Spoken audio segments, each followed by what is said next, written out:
Hello, I'm Adam Kielich with the Kielich Law Firm, and today's short video is about QDROs, or QDRO, or a Qualified Domestic Relations Order. A QDRO is a special kind of court order in a family law proceeding that allows for a division of an employer-sponsored retirement benefit in a divorce or what's called a suit affecting the parent-child relationship, or a SAPSR. A SAPSR is a lawsuit that defines custody, conservatorship, and child support rights between two parents outside of a divorce proceeding. So it'll establish all the same child orders as a divorce decree, but there's no actual divorce to go along with it. What a QDRO does is it allows the court to order the plan administrator of a retirement plan to divide a participant or beneficiary's benefit and give a portion of it to somebody called an alternate payee. The alternate payee is most commonly the non-employee spouse, but can actually be anybody else appropriately assigned as an alternate payee. In order to have a QDRO, you first need either a divorce decree or an order in a SAPSR that orders the division of the retirement benefit. The QDRO is then a separate order that is directed to the plan administrator. The reason why you have to take this route of two separate court orders is because the federal benefits law prohibits plan administrators from taking part of a benefit away from the employee, participant, or beneficiary, or otherwise alienating a benefit and giving it to somebody else without a particular kind of court order. And a QDRO is that particular kind of order. It's a special carve-out in the federal law that also exists within the state law. So this special order is directed to the plan administrator.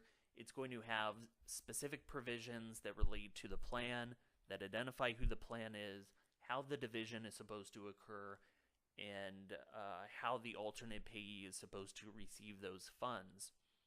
In the vast majority of instances, a QDRO is used to divide community property in a divorce. Usually, one spouse is the employee with the retirement benefits. The other spouse is going to be the alternate payee that's going to take a share of that benefit.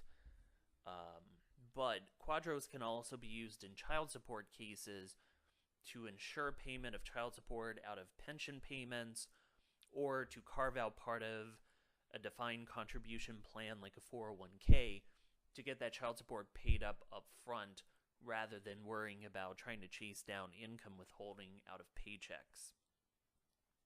These QDROs must comply with plan provisions and the federal benefit law rules regarding QDROs. QDRO cannot create a new benefit or a new type of benefit under the plan. Whatever is carved out to the spouse or whoever the alternate payee is has to follow all of the right provisions, all of the right regulations. It cannot create anything new for that alternate payee. I've talked about how the alternate payee is normally a spouse, or perhaps more appropriately, an ex-spouse. The alternate payee could also be the other parent of the child.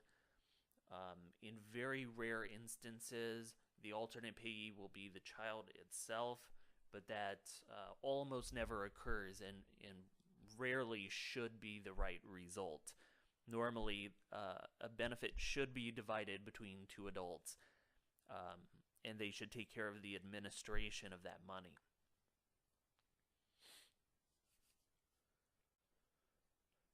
The QDRO, as I've discussed, is a very specific document with a very specific purpose. It must comply with very specific provisions. It's important with a QDRO that is drafted by somebody who really understands how these benefits work. And that's not to put money into my pocket as an attorney. There are lots of attorneys who do a great job drafting QDROs, but there's a real risk that comes along with drafting a QDRO if you don't know what you're doing. And for that matter, there are plenty of attorneys who know they don't have the right technical knowledge to draft QDROs,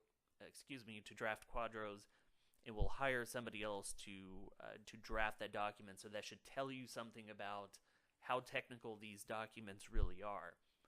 And to put an exclamation point on that, I've personally seen and dealt with QDROs where just a handful of words missing or not well described within the QDRO has resulted in a loss of tens of thousands of dollars to the alternate payee.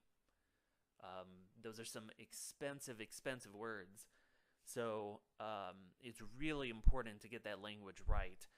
Even if there's no risk of a loss of money, just having a QDRO that's not well drafted and constructed can put significant delays on the division process itself, because the plan administrator has to have certain language within the order, and oftentimes a certain language that they want.